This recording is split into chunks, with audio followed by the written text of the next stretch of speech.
Let me start by reading my own blurb for Dani's book. Quote, "The best economists make the best methodologists, and Dani Rodrik is both.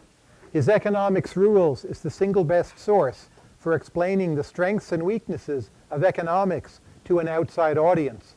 This book has now been out about a year. It's still selling remarkably well. It's written at a deep philosophical level, but it's also found an audience amongst the general public, and it was named by the Financial Times as one of the very best books of 2015. So I'm here to help have a chat with Professor Rodrik about the book. And I find it easiest to understand economic method through the lens of concrete problems. So I'm going to give a stance of yours on a concrete problem, and maybe you can work us through how you think about it, given what's in the book. So yesterday on Project Syndicate, you wrote a great piece on trade, where you argued that we should create more policy space for both wealthy countries and emerging economies so that they had some alternatives to pure free trade. Now, as you know, this puts you as a bit of an outlier in the profession, maybe not as much as you used to be. More people are agreeing with you. But I would maintain your views on trade in some deep way stem from your views on method. And how would you explain to someone how using the methods outlined in this book, you might have gotten to your views on trade? First, I wanted to thank Tyler for taking this on and coming here to do this. He's been a big supporter of the book, so I appreciate that. And you know, it's always a good idea to have as your interlocutor somebody who's written a blurb for the book. So that sort of limits the kinds of things that he could, potentially say about the book. Sort of in the positive side of the positive side of the spectrum. But Tyler, you're asking an interesting question. So this little essay was written in a bit of a peak because so there's all these discussions now about whether the argument that that we need to think about trade policy in the advanced countries also from the lens of what's happening to the middle class in let's say in the United States, whether that's at odds with helping alleviate global poverty. Right. That if you're trying to protect the incomes of the middle class in the United States, does that mean that you're also hurting the prospects of poor people who can sort of improve their livelihood through exports and so forth? And the argument in my short essay was that there need not be any incompatibility between those two, that an intelligent global trade regime could simultaneously enlarge and should enlarge policy space both for the developing countries insofar as they wanted to use that policy space for intelligent trade and industrial policies to restructure their economies, pursue many of the kinds of policies that in fact people in this meeting have been talking about, as well as create some room for the advanced countries. Now, let me now relate this to sort of the book. And I think the argument, key argument in the book is that we should be syncretic in the way that we approach the world. That there isn't a single model. There is not a single framework. And there's a nice quote from Keynes, which I was not aware of. And in fact, had I been aware of this quote, I might not have written the book because it actually summarizes in one sentence much better than I could the whole point of the book.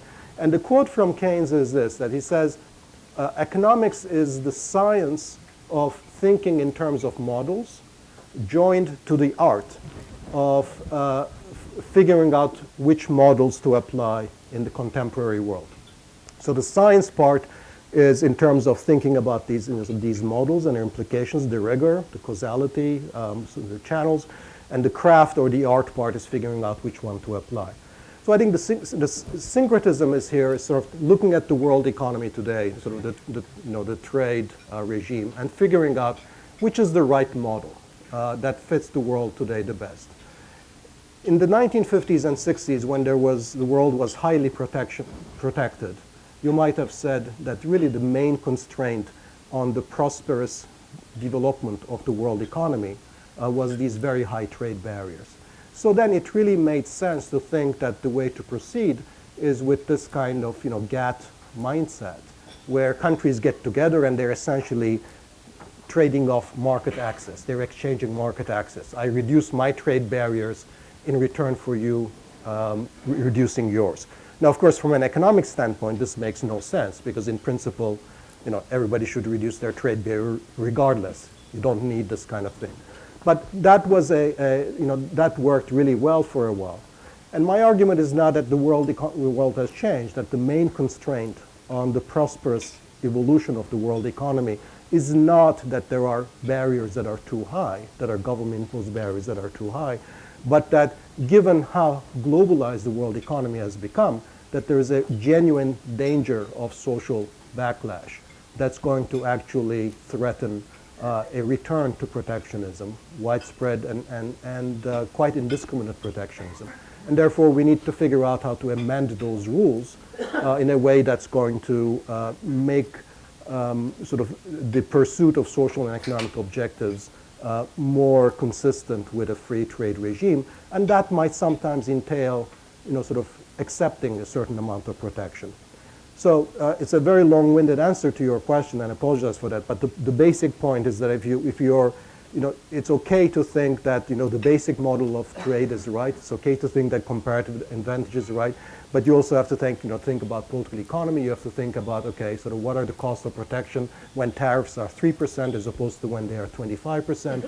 So all of these things are going to lead you in a very different kinds of direction.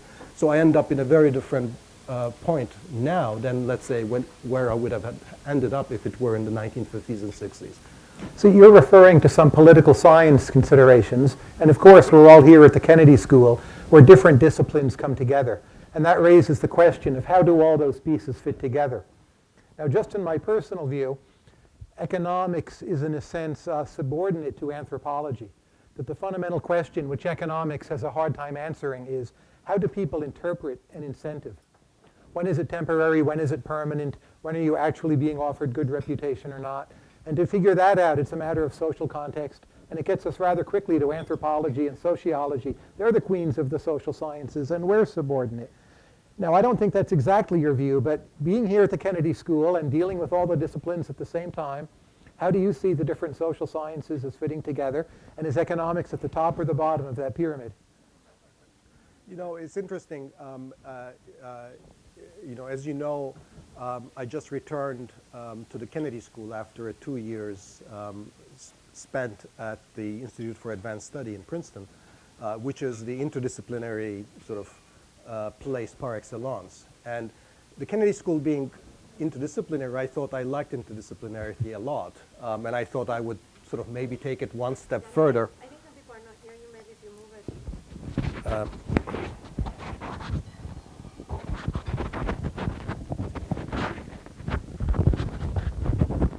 Better? Okay. All right. Sorry.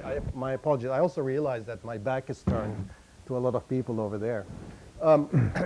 And when I left for the Institute for Advanced Study, I would have said that my view of economics was, I was a critic. You would not have thought of me as somebody who would write a book that by and large defends economics and the economic method. And then I did consort with a lot of anthropologists and sociologists, and that was very useful. But I think those interactions also allowed me to see some of the strengths of economics. And I think and again, what I emphasize in the book are the economist discipline of thinking in terms of highly abstract and stylized models. And that might seem like something that is rather unhelpful. And in fact, many of the anthropologists and sociologists that I interacted with thought that in fact economists were just their way of approaching social reality was way too simplistic. That the world is too complex for these kinds of frameworks.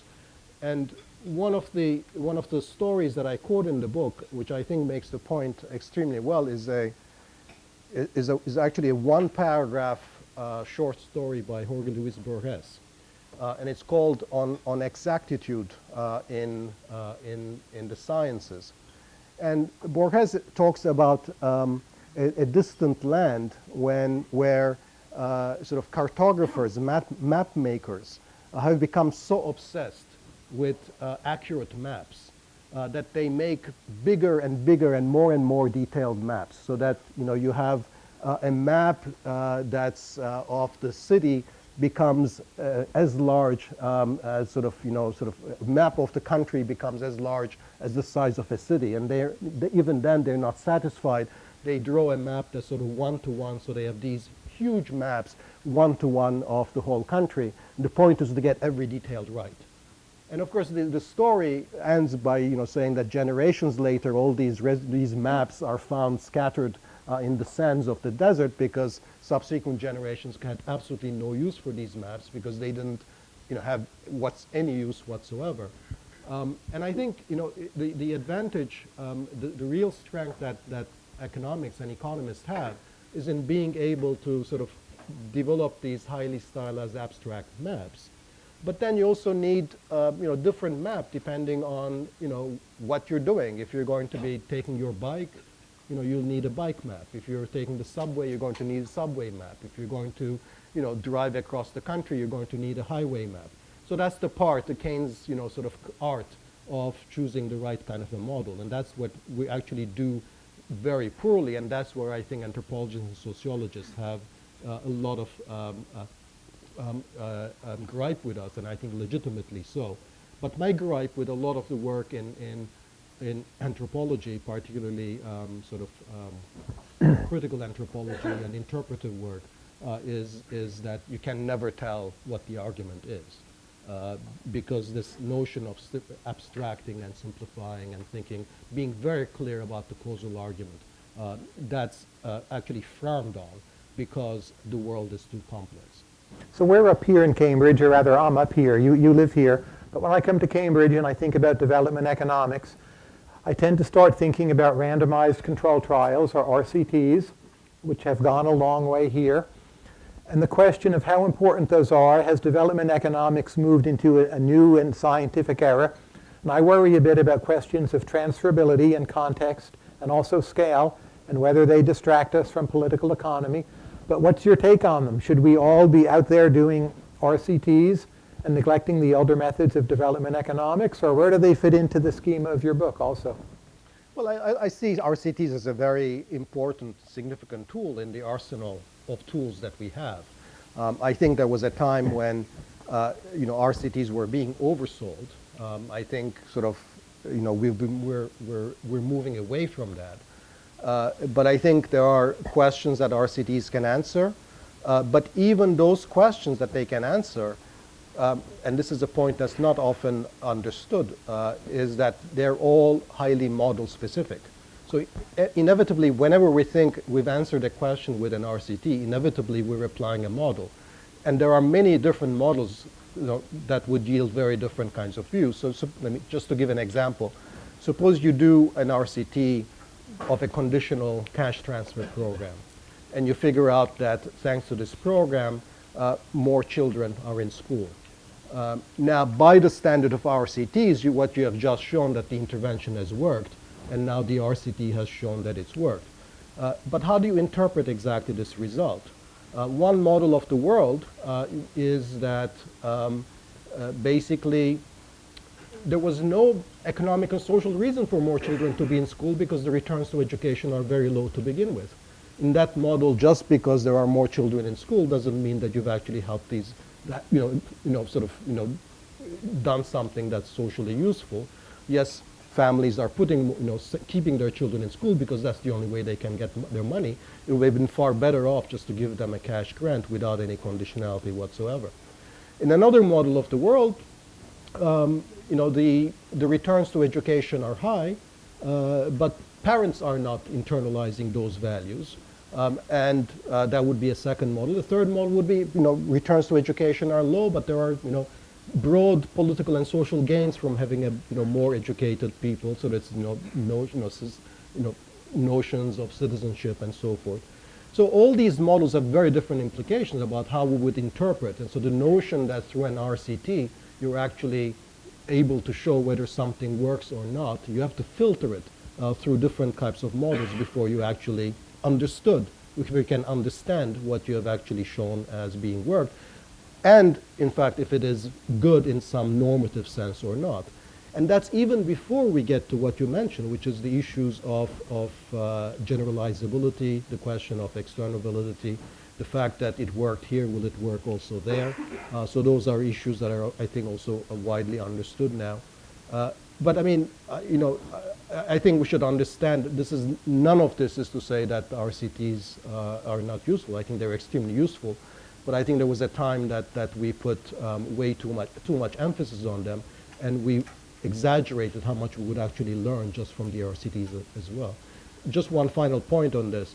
I think some of the people, sometimes you will hear them say that thanks to RCTs, we don't need any theory anymore. Correct. And I think, the example that how, the interpretation of RCTs is highly model specific, I think shows why that argument is actually quite wrong.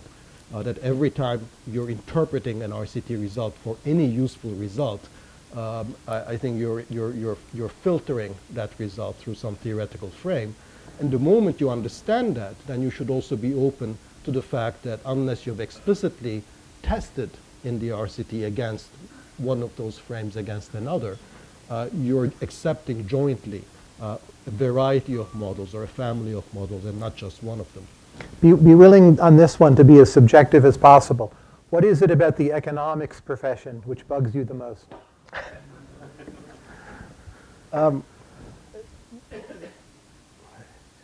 If you're a natural contrarian, and let's say I think the arrogance. I think the arrogance. I think there's an arrogance that derives from, and again, I'm going, since this is about the book, I'm just going to relate everything to my book, which is that an arrogance that comes from over certainty that we have the right model. And I think, that's, and I would be much less of, a critic if I felt that, there was less misleading consensus on things. I didn't put that very well, but I understand. Yeah. Now, two of your most recent papers, they're both 2016 on your homepage, and what's striking to me is this new direction you're going in, which is to try to incorporate ideas into economics and into political economy, but using traditional tools of economics. So in one of them, you ask what to me is a key question. How is it that liberal democracy ever is liberal?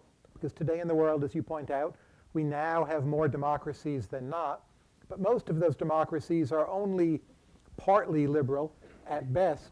And it seems in a way the question is, well, why is any democracy ever liberal at all, given a kind of free rider problem in fighting for the interests of small minority ethnic religious groups, whatever the case may be?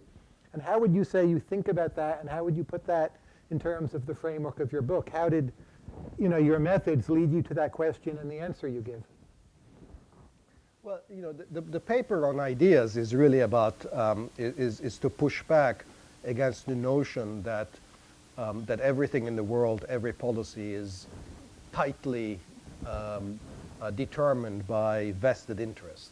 I think sort of our standard model of political economy and economics and much of the social sciences is that we have these very powerful groups. They could be lobbies, firms, trade unions, financial interests, and they are able to determine outcome. Now, I have no trouble with the argument that power is unevenly distributed, and the more powerful have a bigger say on what the policy outcomes are going to be. However, my disagreement is with the notion that sort of how those powerful groups actually define what their interests are, and there you see a lot of what sociologists and political scientists and anthropologists would call social construction. That is that the notion of who we are and what is it that we're trying to maximize. I mean, that's a socially constructed notion about self-identity. The notion about whether our interests, suppose you're a firm, is your interest better served by pushing for trade protection, or are you better served by pushing for a more open trade regime, more innovation, more investment in your workers? And the answer to those is highly model specific. So depending on sort of what underlying worldview, underlying view of the world you have about how the world works, you're going to be defining your interests very differently.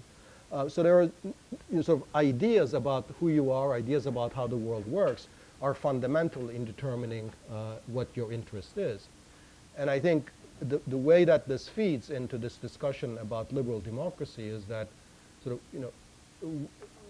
I mean, my conclusion about how liberal democracy, despite this difficulty of achieving it, how liberal democracy ends up sticking is first, that there are, and this would be the interest-based argument, that there are some relatively narrow sort of set of structural circumstances where it might be in the interest of different groups to maintain liberal democracy. For example, if you have a society that's divided in a number of different ways by ethnicity, language, ideology, and not any one of them has the prospect of winning over because it's not a big enough part of society, then there might be a modus vivendi, sort of live and let live kind of an equilibrium where groups basically say, I'm going to respect your rights in return for you respecting my rights, because that's a good strategy for me because I don't have even if I'm in power now, there's no way I can remain in power forever, and therefore that makes sense. But the other one, and I think that's where the ideas notion comes in, I think the reason that liberal democracy has been so weak in the rest of the world compared to Western Europe, and this might be something we well questioned given where Western Europe is going, is that there was an ideational transformation in Western Europe before the structural transformation that led to liberal democracy. In other words, liberalism as a way of thinking about how to organize societies predates democracy. So when in Britain in the 19th century, unions and others were really pushing for extending the franchise, they were fighting the liberals because the liberals said, we are for the rule of law and freedom of speech and so forth, but that doesn't mean that the masses really know what's in their best interest. It's really the elite who should rule. And even John Stuart Mill sort of would basically say, okay, maybe liberal democracy is okay for Britain, but certainly it's not okay for the Russians or the Indians. Let the the East India Company rule where he worked, rule India. But the fact that liberalism as an ideational construct already predates the spread of electoral democracy, essentially in the West placed constraints on sort of whether democracy could turn into sort of plebiscitary regimes or not. And that is something we don't have in the rest of the world. Let me try two questions where at least possibly I might disagree with you a bit, though maybe you can talk me out of the disagreement. Since our first chat, which by the way is online, I started wondering whether I think you're too reluctant to assign culture a role in explanatory theories. So if I think, well, why is Costa Rica safer than most of the rest of Central America? Why do different regions of Turkey, or for that matter America, have differing levels of prosperity? The policies aren't always that different, and it's very hard for me to avoid cultural explanations, but I sense you resist those quite strongly. And for someone who's written books on the idea, many nations, many recipes, but then to be skeptical of cultural explanations, I'm curious on what your take on this would be, and whether you can talk me back into agreeing with you.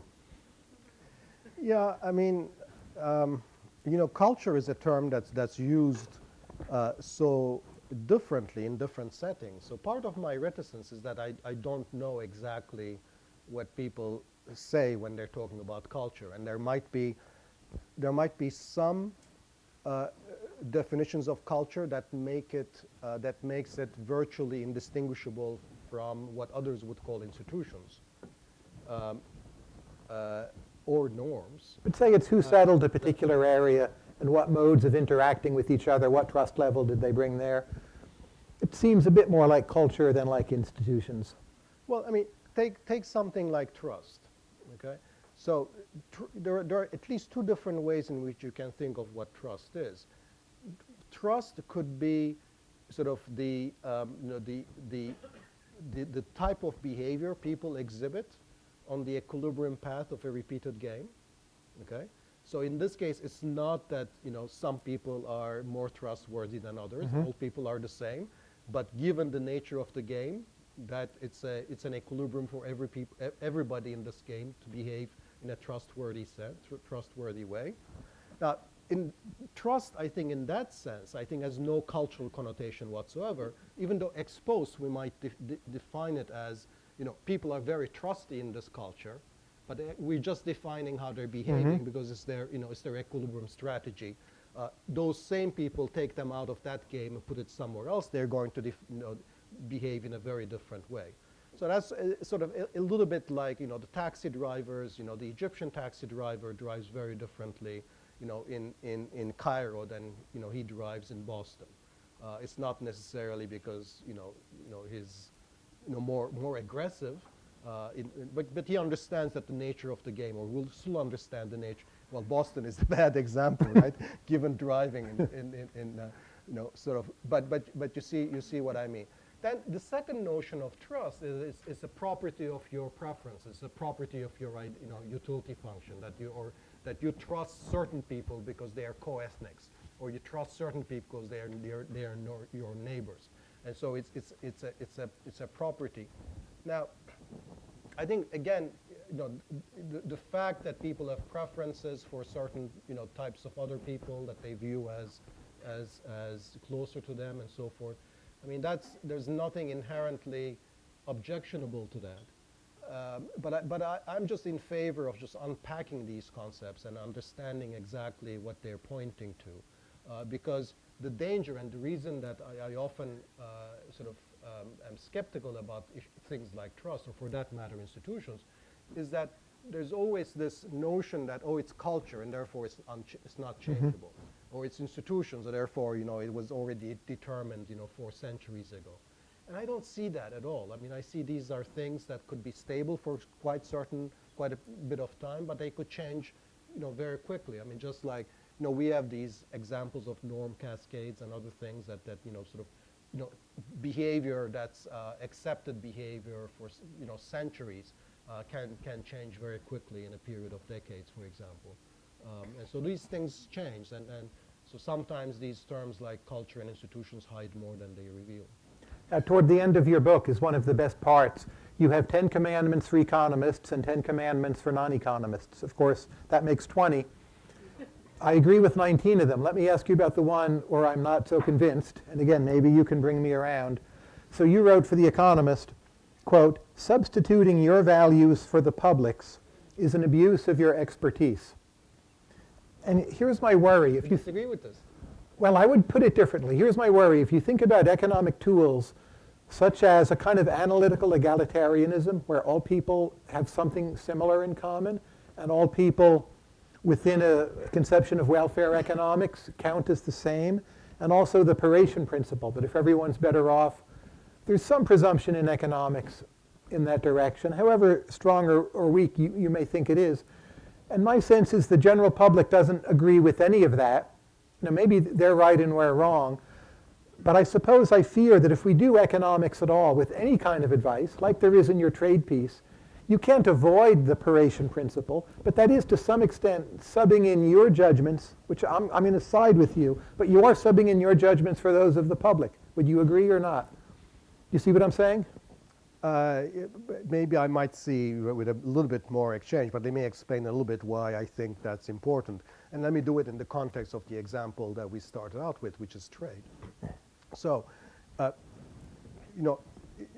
every economist, if a journalist calls them up, is free trade good for a country? I think 95% of people, 95% of economists, maybe 98% of economists will say trade is good for a country.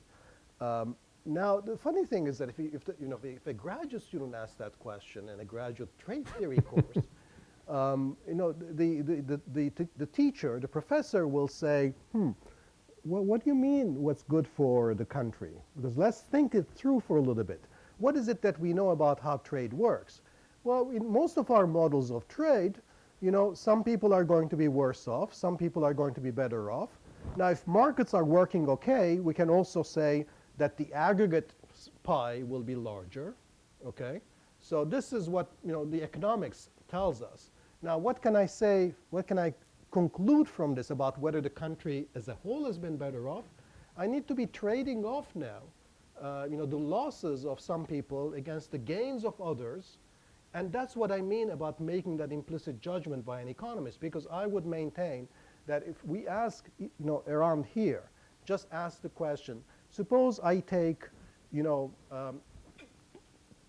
I propose the following change, that Robert loses $2 and James gains $3.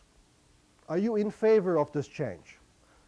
Now, when I do this with my students, they don't know how to answer. They understand that the size of the pie is larger by $1, but they want to know more about exactly what happened. Because if they want to know who Robert is, who James is. Is Robert poor? Is James rich? They might give a different answer than if the others wasn't. And they also care about procedural fairness. Is the reason that James is $3 richer and Robert $2 poor? Maybe James cheated, and that's sort of how Robert got poorer. Now that would be very different. The size of the pie is larger still, but we would evaluate that outcome very differently. So I think when an economist just completely disregarding these issues about the identities of the gainers and losers, and disregarding issues of procedural and distributive justice, I think then they are, imposing their own values when they sort of say, against really what the fine points of their own, science, easily say that the country as a whole is better off. Now, that doesn't mean, Tyler, that in our role as sort of, as writers of op-eds and columns, then of course we are just,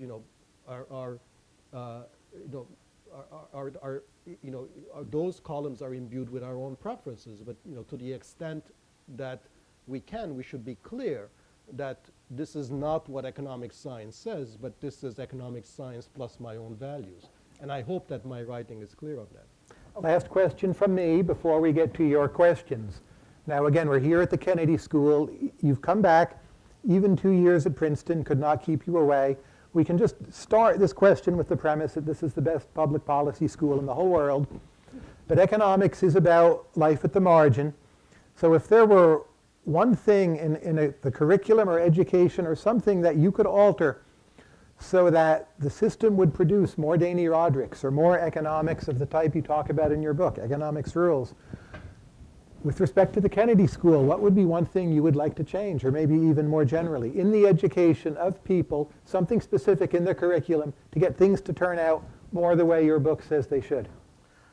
Well, I think I would repeat the Keynes's dictum, basically at least once every week, because I think, and this is an important point. I don't think it's a point so much in the way that we teach economics in the Kennedy School, but it's a fundamental problem in the way that economics is taught in graduate school or to undergraduates in general, because economics, the philosophy of science that economists have internalized is a very old-fashioned 19th century philosophy of science, which is that it comes from classical Newtonian physics, that you basically, economics is a science whereby you have one theory, you test it, if it's rejected, you have another one, if it's confirmed, you refine it and so forth, but it's always the search for one universal best fitting theory.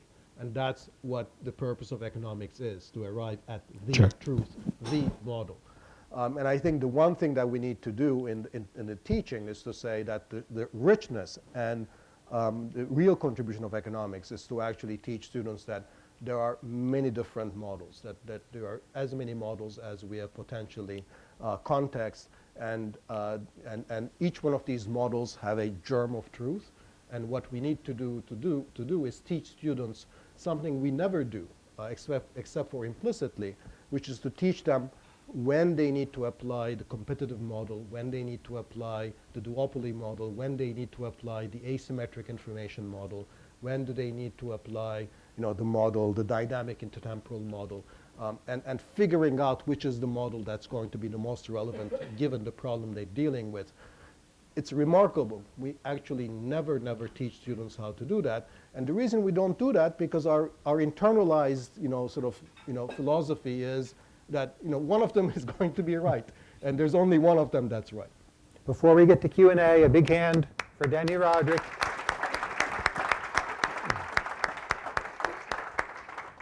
The procedure is this. Mics will be brought around. Put up your hand. I will call on you, and we will get you the mic. Questions for our speaker?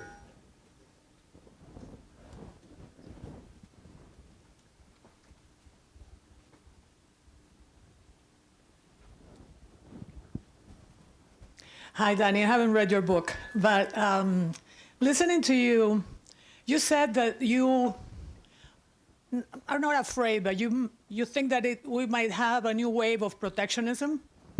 You also said that even though trade is good for, the global economy of the country or the region, the political economy, it's more important in order to evaluate the political consequences of trade.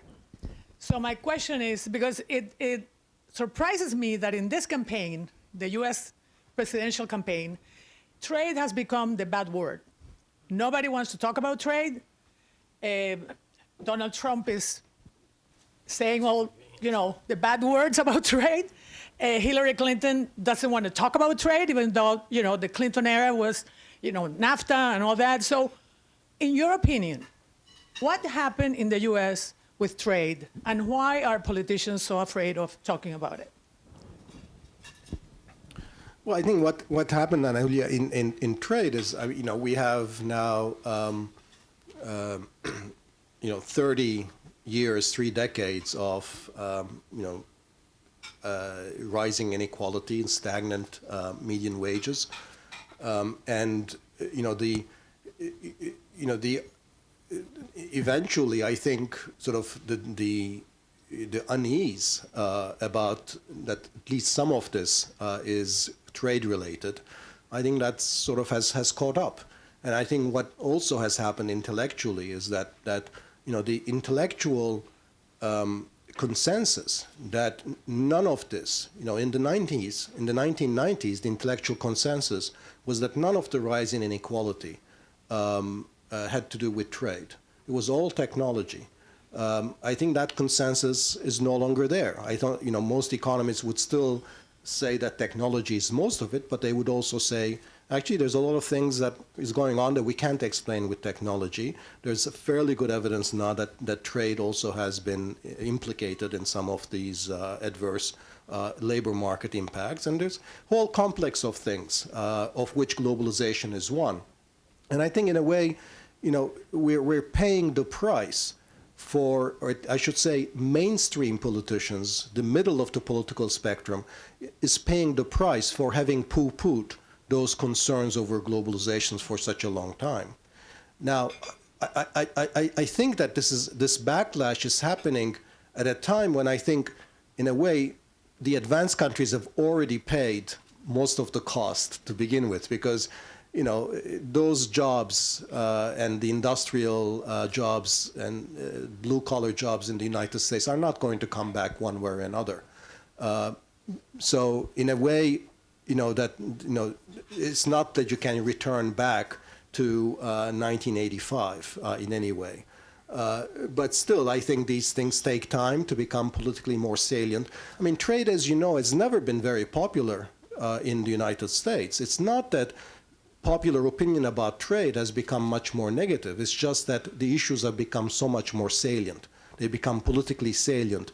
And I think it's become much more difficult for sort of the middle, sort of the establishment political groups to be able to sort of, say with a straight face that globalization has nothing to do with this anymore. And this is something that they used to do 10 years ago. Now I think, has become impossible. So my reading of it is that if we had paid more attention to these things, I don't want to blow my own horn. 1997, I published a book called "Has Globalization Gone Too Far?"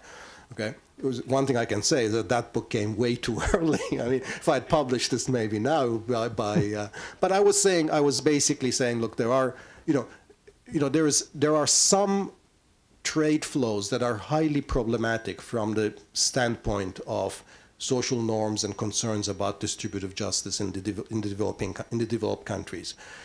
That is probably a very small minority of overall trade, but because we economists and other intellectual, sort of polite people never made that distinction, I think we allowed the bulk of trade to be tarred with the same negative brush. And I think that's partly our responsibility. Next question.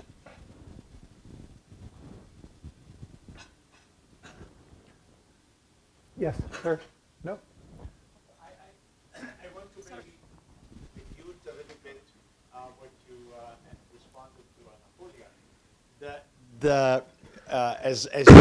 It's very easy to be mad at economists because people don't understand. But if you look at maybe the main reason for the madness or the inquietness, if you can call it, from the two sides of is the question of inequality, which is a result from political, taxation, monetary, and so on, rather than the trade. If you split the causes for the problem, trade is the easiest, as you said before.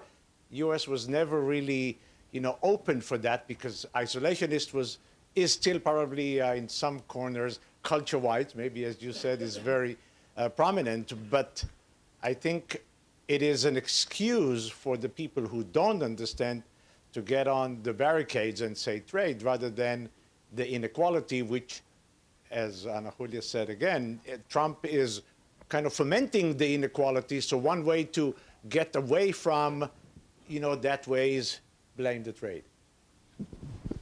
Yeah, I mean, I think, I would distinguish between sort of, the causes of inequality and then the remedies.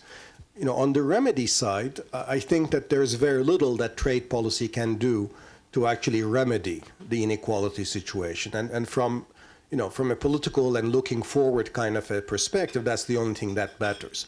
I mean, I don't think you can rewrite NAFTA and TPP as much as you want. I don't think it's going to have much effect on U.S. Inequality. And I think, the issues there are going to be much more about the system of taxation, portable, benefits and health and other benefits, better social insurance, greater progressivity in taxation. So a whole bunch of things that are really, countries ought to do and are not directly trade. But I think the sense in which trade is implicated is because, economists kept on saying for decades that, look, don't worry about all these job dislocations. Don't worry about the job consequences of trade, because there'll be other jobs being created somewhere else, and these will be sort of temporary at best. And I think our best studies right now, studies by David Autor and others, show surprisingly that the job loss part, surely was there, but the job creation part didn't happen. So, as long as as much as even a decade after the initial, China shock, those, the communities where, had been adversely affected were still not creating enough jobs to absorb people who had been displaced. And so those were real impact on those which the economics profession basically had poo-pooed by saying, don't worry, these things either will get new jobs or there'll be enough mobility in any case that labor mobility will take care of it. And these things, for whatever reason, and we don't quite understand why labor mobility wasn't higher, but the labor markets didn't respond. Labor and product markets didn't respond in quite the dynamic way that we thought that they would. So so we can't, on a causal sense, we can't completely clear trade. Next question. Yes. To continue on the trade question, when you asked the $2, $3 question, you said clearly the whole pie got bigger. When we discuss the trade question, I'm not aware of economists talking about what was the result on global growth. And we take pride in 1 billion people coming out of poverty in the last decade, or whatever the right numbers are. When we talk about trade, how would you include global growth if you ran the world economy and talked about trade rules? No, great question. In fact, that was the subject of my short piece, column that Tyler started us with. I think when you think about a trade regime, you obviously want to ensure that it's going to be a trade regime that's going to be sufficiently open, that's going to enable future Chinas, because clearly, of that nearly 1 billion people who lifted themselves, from absolute poverty, 500,000 of them were actually from China. So that was a big deal, and export-led growth was a big part of that. So, but the thing that we learn from the experience is a somewhat it's a nuanced picture. It's not really a picture of that developing countries simply opened themselves up to trade and therefore they grew. It was a very mixed strategy. China, of course, protected its economy, did a lot of things that it would not have been able to do if the WTO had existed and it had been part of the WTO in the 1980s and then later in the 1990s. So, many of the trade rules that we are now imposing on the developing countries in TPP and the WTO in the name of free trade are actually things that are narrowing their own policy space in terms of doing the kinds of things that are important for their own economic transformation. So that's point number one, which is that yes, and you can think of trade rules that are going to be simultaneously beneficial to the North and the South, and let's not kid ourselves that that WTO or the TPP today really are finely tuned to serve the needs of growth in the developing countries. They are really very much a mixed blessing for them. The second part is that how open does the world economy need to be in order to generate future Chinas? And you have to remember that the bulk of China's growth, and before that, if you go to the growth experience of South Korea or Taiwan or Singapore and Hong Kong, before that to Japan, all of these incredible growth takes up and experiences with poverty reduction took place during a period when the world economy was nowhere near as open as it is now. The world was nowhere near as globalized and as connected. So I think for an example is that what's really important is to have a moderately open world economy where people are happy with the rules, it's sort of sustainable, rather than sort of pushing on that sort of, the last, barrier or the last transactions cost that, multinationals and banks and others don't like. Because I think that gets us relatively few benefits in terms of reducing economic transactions costs, opens up lots of problems in terms of issues of equity, distribution, fairness, and so forth. 30 seconds left. Can you tell us, what are you going to do next? I have to go to my office and write some recommendation letters. Intellectually. So I am very much interested in pursuing this this research on ideas, on sort of the ideational basis of policies, because it's I think there is some work in economics in terms of persuasion and the role of the media and media bias and how it changes politics. But I think the whole sort of the notion of ideas as a whole, which is odd because, of course, as economists and academics, we are in the business of promoting ideas and generating ideas, but we don't have them in our models. So I think that's sort of doing more work in that domain is what I'm interested in. Dani, thank you very much.